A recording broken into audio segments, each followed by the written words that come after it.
While Samurai Showdown may look like just another fighting game, there's a lot about this title that makes it stand out from the crowd. It's slower, more methodical, and deadly. Just one or two blows can flip an entire fight around, but the trade-off is that every strike is a calculated risk that could just as easily backfire on you. And the result is a game that feels entirely different from any of its contemporaries. But different doesn't necessarily mean good, so let's jump in and see how Samurai Showdown's grand return to the fighting scene shakes out. As always, I'm Alex, and this is First 5, where I ask if games are worth your time, not your money. I played a game for 5 hours, and I'm gonna tell you if those were 5 hours well spent. And today we're reenacting our favorite samurai movies in Samurai Showdown.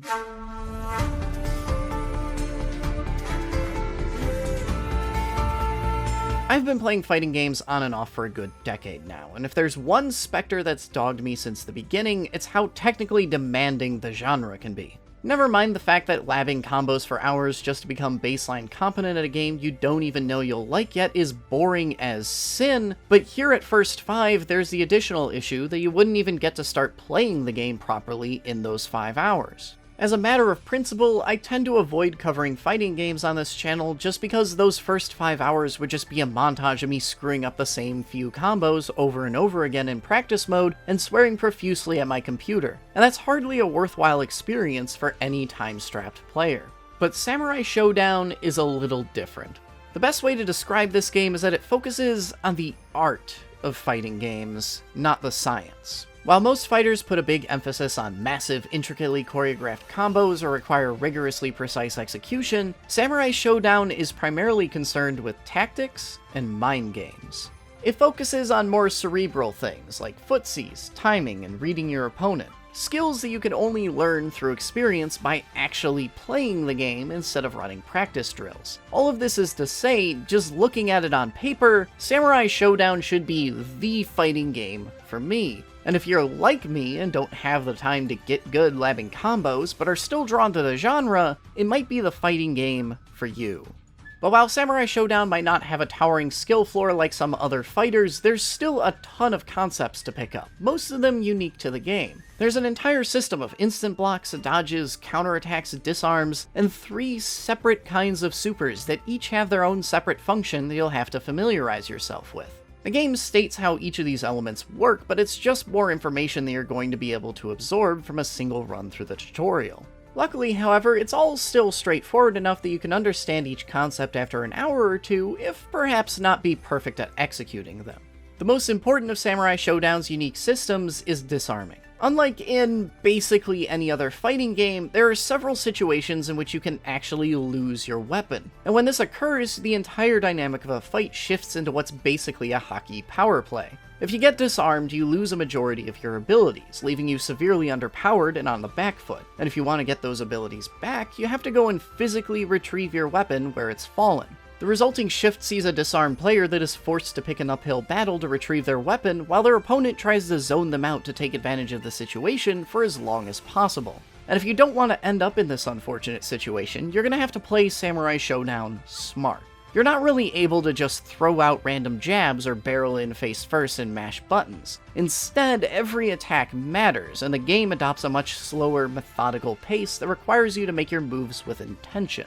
That methodical gameplay not only creates a unique dynamic in a gameplay sense, but also in a thematic one. It's not hard to guess at the lineage of action movie sword fights that have inspired Samurai Showdown, and the game uses its unique mechanics to adopt their language. The more methodical gameplay, the huge slashes that do astronomical damage, even the disarming system, they all capture the tension of a good samurai flick's headlining duel, and that's different from the usual flash and hype of most other fighting games. It's not necessarily better or worse, but it's certainly unique.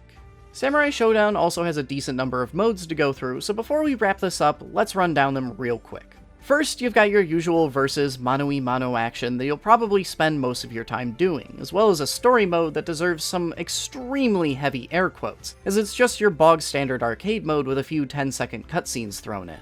If you're looking for more single-player options, there are a few endurance modes that are all variations on the same basic theme, chop till you drop.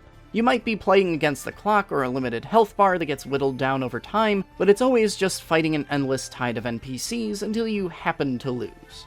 Then there's the dojo, where you can fight other players' ghosts. You've probably seen this feature around elsewhere, specifically as it was popularized by Forza, but the gist of how it works is that the game tracks how you play, then programs an AI to fight like you do that anybody can challenge anytime. Everybody gets a ghost, and when you go to the dojo, you can go head-to-head against a player's ghost instead of the player themselves. It's a cool idea, but the actual execution is a little...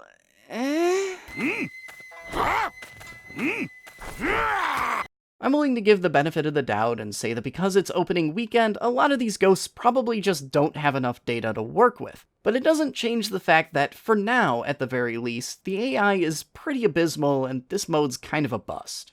But with all that laid out, it's time to ask, what do you get out of 5 hours with Samurai Shodown? As with most multiplayer-centric games, this is one you can play as much or little as you want. And as I hoped, if you just want to start messing around with it for a few hours, it's still great fun to just pick up and start playing around it. I'll admit that there are still easier fighting games to get into out there, but this one still features a low enough bar to entry that it's fun right out of the box. And that's a critical point in its favor here on this channel. But while I've been going on about how Samurai Shodown checks that particular box, it's important to note that it's also just a good game. It feels fundamentally different from other fighting games in a lot of ways, but I'm 100% here for it. I came for the lower execution barrier, but I'm staying for that juicy, tactical head-to-head combat.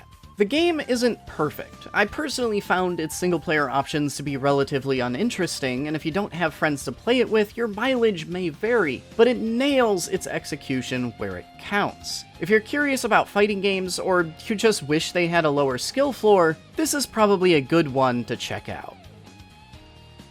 But if you want a fighting game that's even more casual, you might want to check out my review of Lethal League Blaze. Or if you just want that head-to-head competition and aren't afraid to go a little outside the genre, check out Rival Megagun. Either way, I hope you enjoyed this first 5 review. If you did, maybe consider hitting that subscribe button. If you're looking for games that value your time and don't pad themselves, I'm your guy. Thanks for watching this far, and I'll see you all next week.